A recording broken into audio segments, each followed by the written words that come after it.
Hi అండి. నమస్తే. వీడియోకైతే ఫస్టే ఒక లైక్ కొట్టండి. మళ్ళీ లాస్ట్‌కొచ్చేసరికి మర్చిపోతారు. అస్సలు వాటర్ వేయకుండా చాలా జ్యూసీగా, సాఫ్ట్‌గా చికెన్ పీస్ ఉడికేలా మంచి చికెన్ కర్రీ అయితే చెప్తాను. ఖచ్చితంగా ట్రై చేయండి. ఫస్ట్ అయితే చికెన్‌ని బాగా వాష్ చేసుకొని, అందులో వాటర్ వేసుకొని, సాల్ట్ వేసి ఒక 1 అవర్ నానబెట్టండి. మనకి ఆనియన్ అది వేగేలోపు చికెన్ అనేది మంచిగా సాల్ట్, వాటర్‌లో కలిసి నానుతుంది. చూసారు కదా! ఈ విధంగా కలిపి పక్కన పెట్టుకోండి. తర్వాత మసాలాకేంటంటే ఒక స్పూన్ గసగసాలు తీసుకొని, అందులో వాటర్ వేసుకొని ఒక హాఫ్ అన్ అవర్ ఉంచండి. ఆయిల్ వచ్చి నేను నాన్ వెజ్ ఐటెమ్స్ వండేటప్పుడు మస్టర్డ్ ఆయిల్ వాడతాను.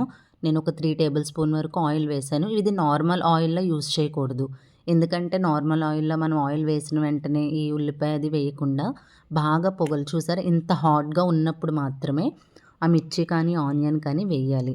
చూసారు కదా! ఇప్పుడు ఈ ఆనియన్ అనేది బాగా గోల్డెన్ బ్రౌన్ కలర్ వచ్చే వరకు సిమ్‌లోనే మూత పెట్టి మధ్య మధ్యలో కలుపుతూ వేయించుకోండి. ఈలోపు మసాలాకి రెడీ చేసుకుందాం. ఒక బాండీలో 2 స్పూన్లు ధనియాలు, 1 స్పూన్ జీలకర్ర వేసి బాగా వేయించుకోండి.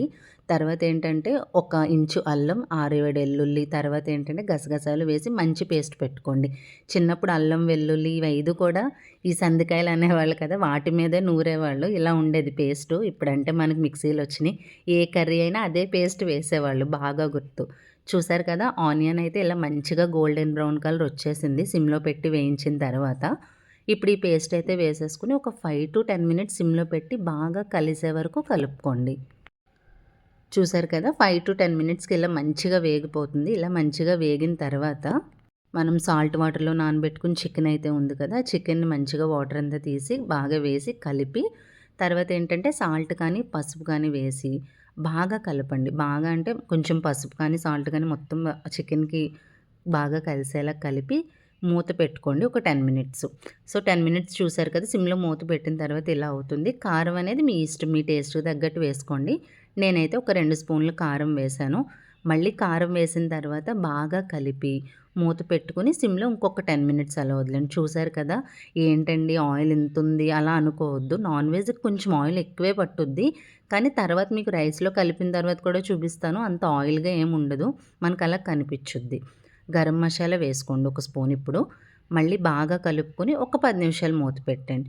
చూసారు కదా! 10 మినిట్స్ తర్వాత మీకు ఎంత యమ్మీగా కనపడుతుందో. ఆయిల్ అయితే అస్సలు ఉండదు. మీకు అలా కనపడుతుంది గానీ, చికెన్‌కి ఆయిల్ అనేది ఎక్కువ లేకపోతే గనక నీచు వాసన కింద వస్తది.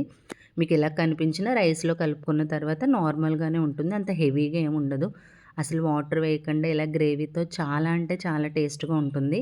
యాక్చువల్‌గా కొత్తిమీర లేదని నేను వేయలేదు. ఈ టైంలో మీరు కొత్తిమీర వేసుకొని ఒక 1-2 మినిట్స్ బాగా కలుపుకోండి. చూసారు కదా! రైస్‌లో కూడా నేను కలిపాను. ఆయిల్‌గానే లేదు. పీస్ కూడా చాలా సాఫ్ట్‌గా ఉంది. ఈ వీడియోకైతే లైక్ చేయండి, సబ్స్క్రైబ్ చేయండి, కర్రీ ట్రై చేయండి. Thank you.